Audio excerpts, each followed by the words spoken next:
L'accès à l'eau potable et à l'assainissement, une préoccupation des populations de la région du Centre-Nord.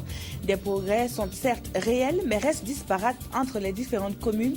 Pour changer la donne, ONG, structures étatiques et bénéficiaires font le point des projets pour une atteinte optimale de leurs objectifs.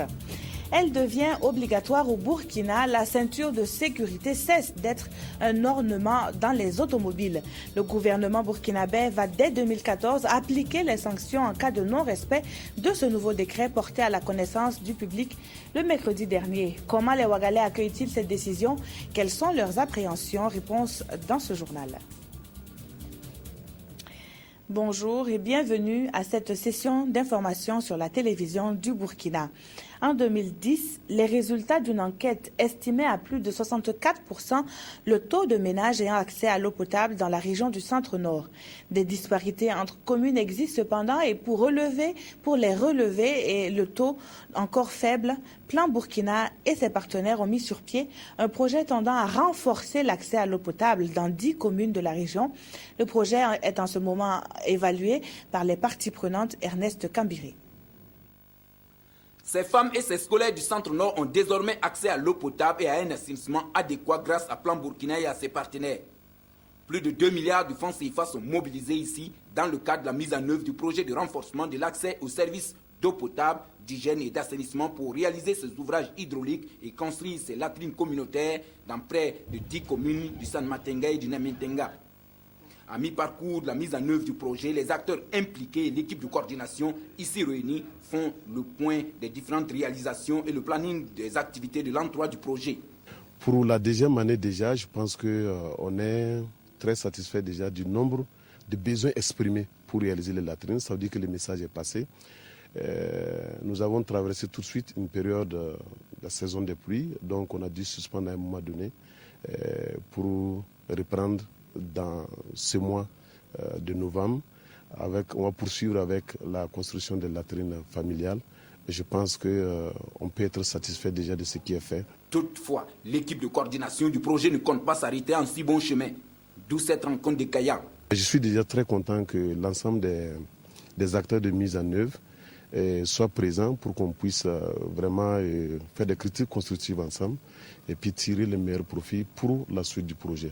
Il y a quelques difficultés quand même que nous avons rencontrées au cours de la mise en œuvre. Je pense que c'est l'occasion d'en débattre avec l'ensemble des acteurs et de voir exactement quelles sont les propositions de solutions qu'on peut faire. Comme je le disais tout à l'heure, aujourd'hui, on ne peut pas conduire ce genre de projet de telle envergure sans vraiment associer toutes les parties prenantes, et aussi bien dans la définition de la démarche, mais aussi dans le bilan et puis la définition des perspectives. Des latrines familiales et des sessions de sensibilisation sur les bonnes pratiques d'hygiène et d'assainissement tant au niveau scolaire que communautaire seront bientôt réalisées et près de 10 000 ménages seront touchés d'ici la fin du projet prévu dans 19 mois exactement. Le rejet pur et simple des tarifs extérieurs communs, TEC, c'était l'une des recommandations formulées en octobre dernier par la Confédération paysanne du Faso lors du sommet des peuples de la CEDEAO. La structure brandit l'argument selon lequel ces TEC ne permettraient pas aux États africains de protéger leurs propres producteurs. Un plaidoyer est ainsi fait par la Confédération paysanne à l'endroit des dirigeants pour qu'ils révisent la structure actuelle des tarifs extérieurs communs. Ismaël Diloma Sirima et Ernest Kambiri. La Confédération paysanne du Faso dit non aux accords relatifs aux tarifs extérieurs communs. Des accords qui prévoient d'ouvrir le marché ouest africain à près de 110% aux produits européens. Et selon les responsables de la Confédération paysanne, de tels accords vont accroître la vulnérabilité de près de 82% des Burkinabés qui vivent exclusivement de l'agriculture et de l'élevage, principaux secteurs visés. Que l'Europe, pour elle, ce qu'elle est aujourd'hui, elle s'est protégée des exportations américaines. Et ce n'était pas à 35%, c'était à plus de 75% qu'ils se sont protégés contre les exportations américaines pour maintenant commencer à travailler et à consolider leur agriculture pour être autant compétitifs. Donc c'est pour cela que nous interpellons les décideurs politiques, notamment le président du FASO, à revoir ses pairs, à ce que par rapport au texte là, il est insuffisant et il n'est pas protecteur. On a fait plusieurs études qui démontrent que même si l'Afrique de l'Ouest ne signe pas les accords de partenariat économique, elle n'est pas perdante. En les signant plutôt, elle est perd, puisqu'elle n'aura plus sa notoriété. Elle va subir de plein fouet tous les alliés qui vont venir de l'Ouest. Elle sera le dépotoir. Bassia Kadao a également signalé que ces accords ne tiennent pas compte des approches de développement, avant de souligner que l'Afrique n'est pas obligée de signer ces accords avec l'Europe, car il y a d'autres partenaires comme l'Asie et l'Amérique latine.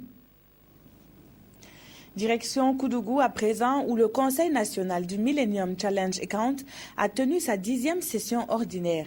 Ce dit conseil est en fait l'organe consultatif chargé d'être l'interface entre le programme américain et les populations bénéficiaires de ces actions. Il est attendu des recommandations tendant à accélérer les chantiers du MCA. Bouma Ernest Nebier et Yolande Lompo pour les précisions. Les membres du Conseil national du Millennium Challenge et compte MCA sont en concertation ce 7 novembre à Koudougou. À 9 mois de la fin du programme du MCA, ils veulent faire le point des actions de ce programme sur le terrain au Burkina Faso. Ils auront au cours de cette 10e session ordinaire à examiner les chantiers déjà terminés et ceux qui sont en cours.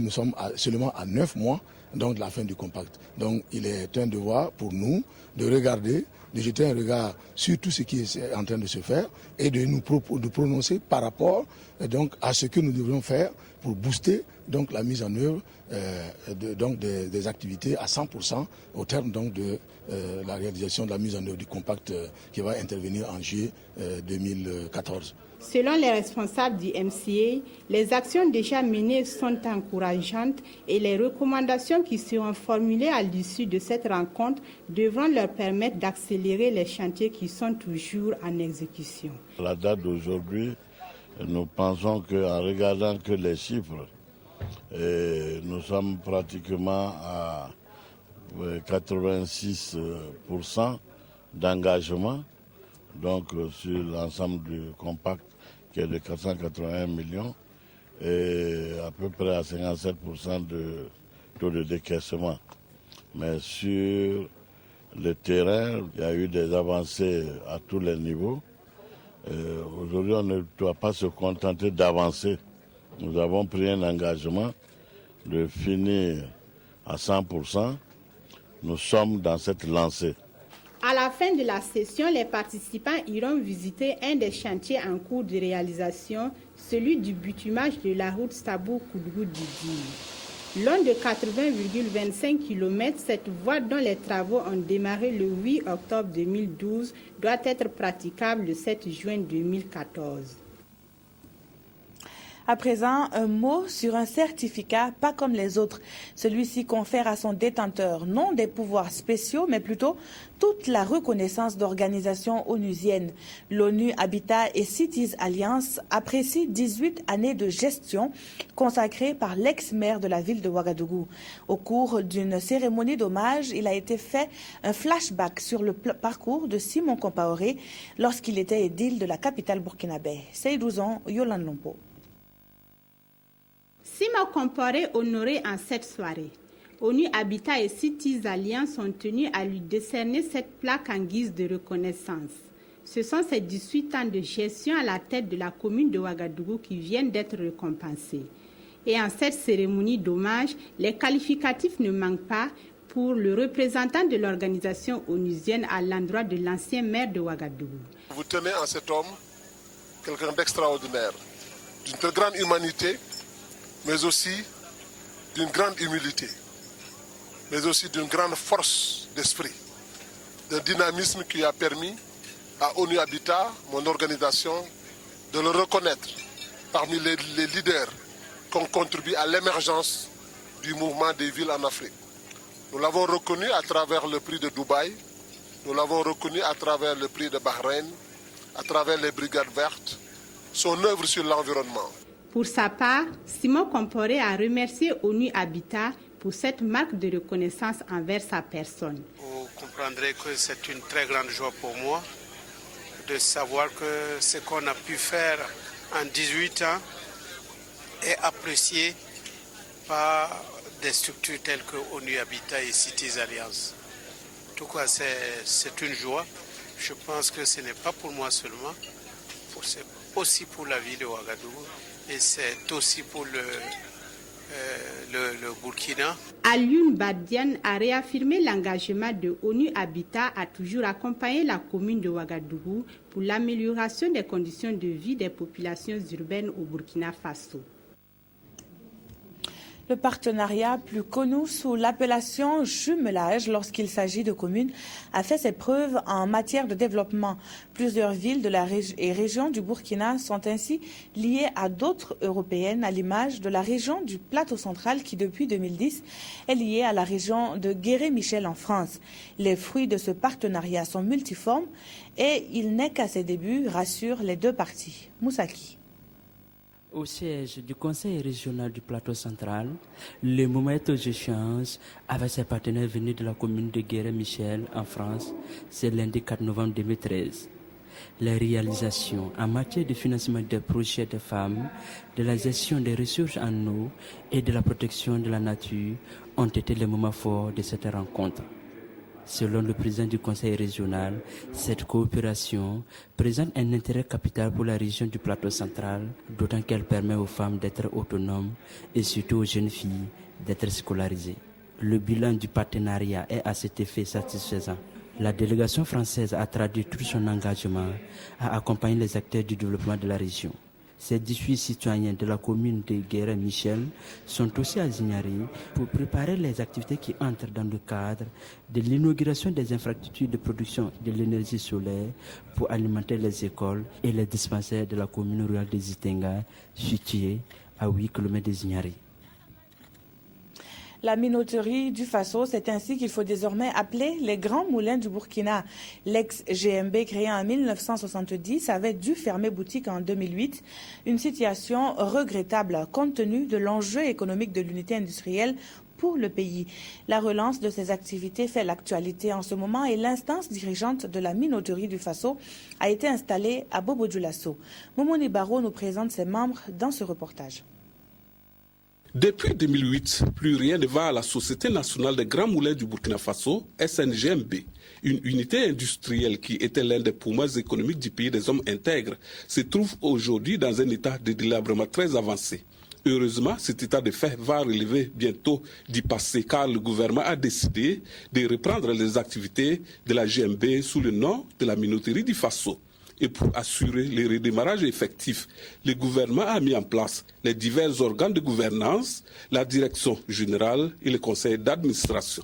Bientôt, nous allons finaliser notre plan d'investissement qui va entrevoir les grandes étapes, notamment en ce qui concerne la mise en place, n'est-ce pas, des équipes et également la réhabilitation des machines, des moulins, et voire acquérir en tout cas d'autres engins plus performants.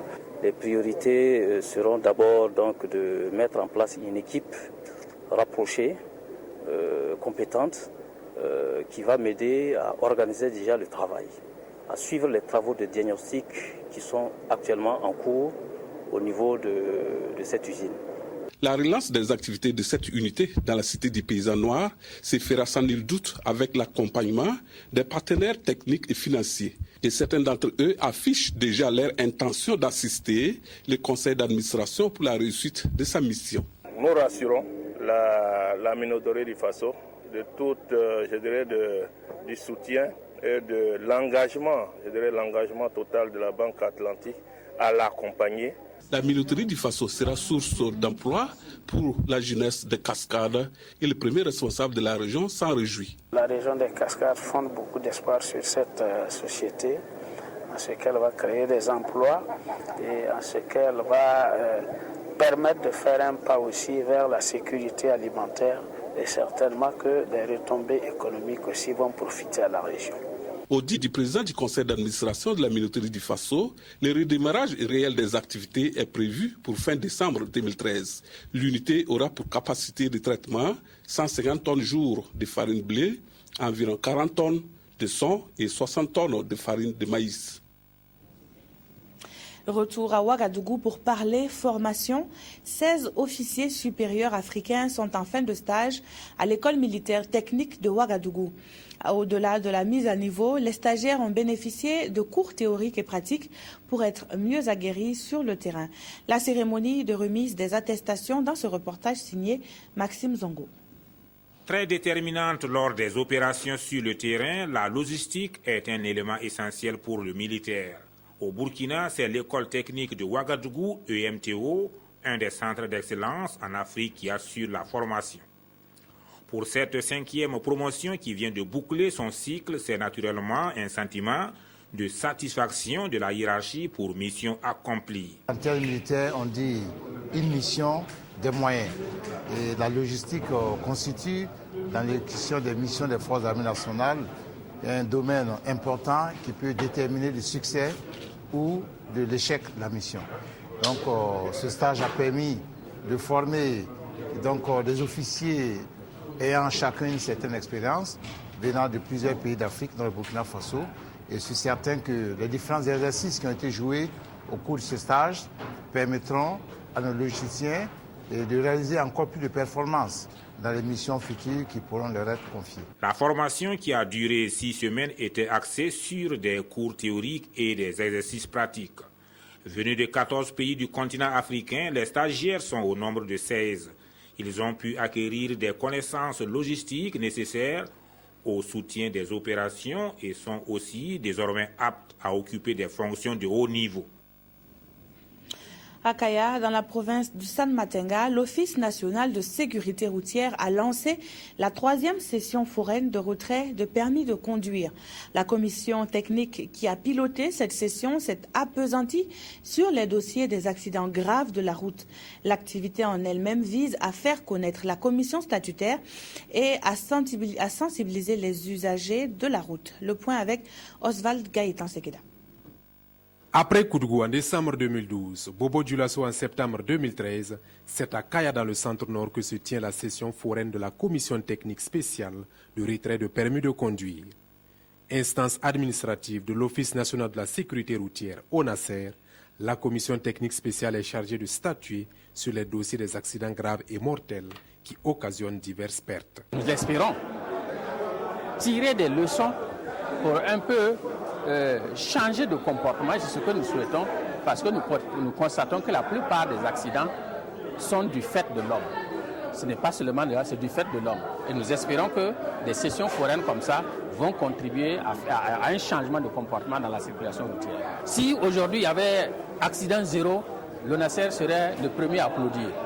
Malheureusement, ce n'est pas le cas, mais ce que nous attendons, c'est que cette session foraine-là contribue à un changement de comportement, comme je l'ai dit, et que de plus en plus sur les routes, on n'ait pas des situations dramatiques qui endeuillent les familles et qui endeuillent la nation. Cette session, initiée donc par l'ONASER, tient lieu d'activités de sensibilisation au profit des usagers de la route, à plus de prudence et à l'émergence d'une culture de la sécurité routière au Burkina Faso. Revenons à présent sur le décret porté à la connaissance de tous le mercredi dernier à la sortie du Conseil des ministres. Le port de la ceinture de sécurité devient une obligation et ce à partir de janvier 2014. Comment ce décret est-il perçu par les automobilistes de la ville de Ouagadougou? Claudine Bikaba en a rencontré quelques-uns. Voici le reportage qu'elle nous propose. Ah, c'est vrai, on a oublié ça. Merci de nous avoir rappelé. Merci beaucoup.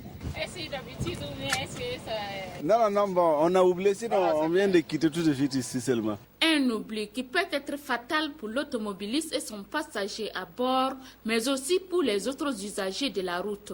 Et c'est dans le but de réduire le risque des accidents, surtout mortels, et contrecarrer la montée de l'incivisme de ces derniers temps liés aux accidents de la route que le gouvernement a décrété en Conseil des ministres du 6 novembre dernier l'obligation du port de la ceinture de sécurité à partir de janvier 2014. Une mesure qui semble faire l'unanimité auprès de ces automobilistes. Je peux porter, mais ça dépend. Ça dépend. Moi, quand je suis pressé, je ne porte pas. Sinon, j'avais porté avant, mais quand j'ai démarré, je n'ai pas pu porter encore. Quoi. Sinon, je peux le porter. Le gouvernement a sorti un décret de retour récemment là, oui. Donnant obligation aux... que je ne sais pas d'abord. Quelle appréciation faites-vous? C'est une très bonne appréciation, mais je n'ai pas encore vu ça. Non, ça s'applique à partir de janvier, mais quelle appréciation faites-vous? Non, c'est une bonne initiative.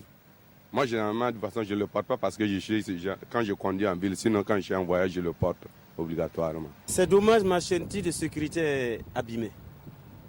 Sans quoi, il est nécessaire la ceinture de sécurité. Quand on porte la ceinture de sécurité, tu es en sécurité, plus en cas d'accident, tu es bien protégé. Je trouve que c'est bien, parce que ça va permettre d'éviter les accidents. La route tue et on ne cessera de le dire car beaucoup d'accidents mortels surviennent par manque du réflexe du port de la ceinture de sécurité. Et il ne reste plus que tout le monde adhère à cette mesure pour sauver des vies. Au secteur 31 de la ville de Ouagadougou, on veut sauver des vies et il y avait du beau monde pour la cause. L'inauguration du centre de santé et de promotion sociale CSPS sur initiative de l'association Sainte-Thérèse de l'Enfant Jésus, le bâtiment médical a pu sortir de terre grâce à une aide financière du gouvernement japonais s'élevant à plus de 46 millions de francs CFA. Issa Cyril Yelemou, Adama Koulibaly. D'un coût global de plus de 46 millions de francs CFA, ce don a permis la construction d'un nouveau bâtiment médical ainsi que la réfection et la finition des bâtiments existants au centre médical Sainte-Thérèse de l'Enfant Jésus. L'inauguration de ce joyau entre dans le cadre du programme de coopération dont aux micro-projets locaux contribuant à la sécurité humaine du gouvernement japonais. Je suis très heureux de partager la joie de cette inauguration. Ce projet permet de réaliser, à réduire le taux de mortalité infantile et l'amélioration de la santé maternelle. Cette infrastructure vient soulager les habitants du 7e arrondissement qui, pour bénéficier des soins médicaux, parcouraient une distance de 5 km. Ces infrastructures-là, nous en avons besoin beaucoup. En matière de santé, c'est en tout cas la base de toute chose. Nous souhaitons en tout cas qu'ils nous appuient parce que nous en avons beaucoup besoin. La réalisation de ce CSPS va sans doute permettre au personnel de santé d'offrir des prestations diversifiées, de qualité et de proximité aux populations locales. Très comblé, parce que vous voyez que l'extension de cette infrastructure nous permet d'améliorer notre capacité d'accueil.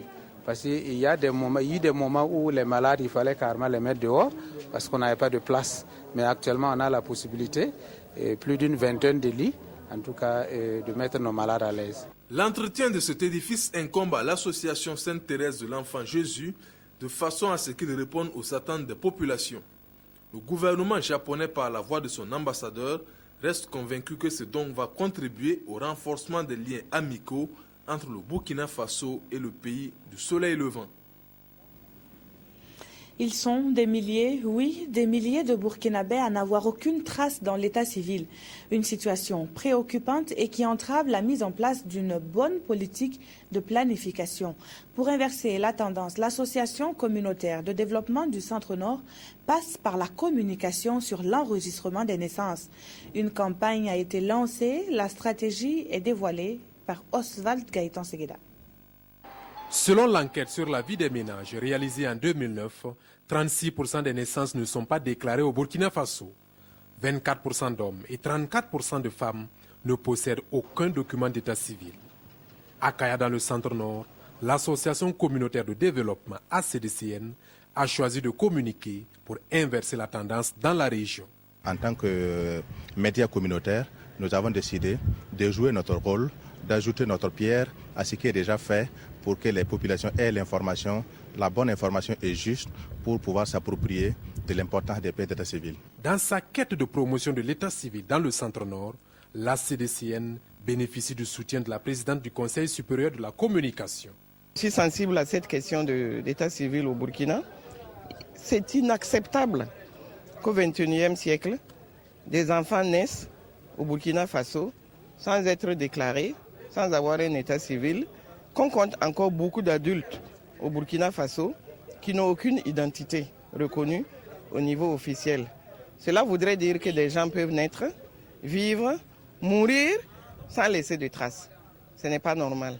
Le président de l'association est également promoteur de la toute première chaîne de télévision du Centre-Nord, Sanmatenga TV, qui émet depuis 2008. Les studios de cette télé pourront servir de canal de sensibilisation des populations pour leur identification à l'état civil.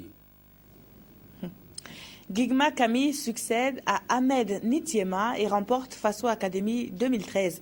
La soirée d'hier, comme il fallait s'attendre, a été riche en émotions et les 5 finalistes ont donné le meilleur d'eux-mêmes au Palais de la Culture Jean-Pierre Guingané.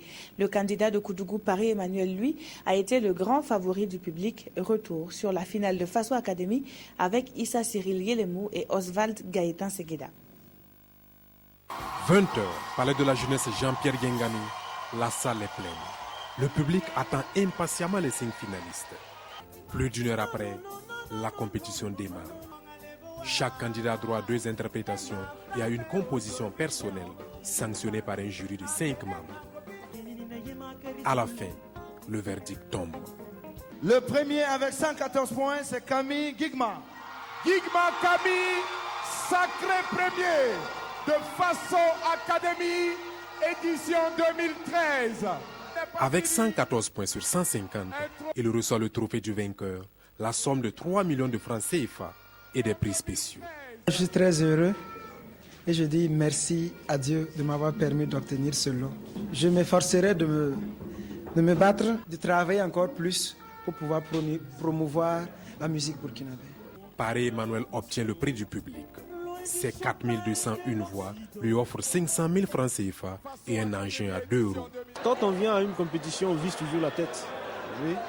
Mais Dieu a voulu autrement. Je suis très content et je remercie vraiment ce public qui a eu confiance en moi et qui m'a voté. Pascal 5e, Jacob 4e et Eunice 2e reçoivent des prix allant de 200 000 à 1 million de francs CFA. L'édition 2013 de Faso Academy s'achève ici. Candidat pour les 3 millions de 2014. À vos marques.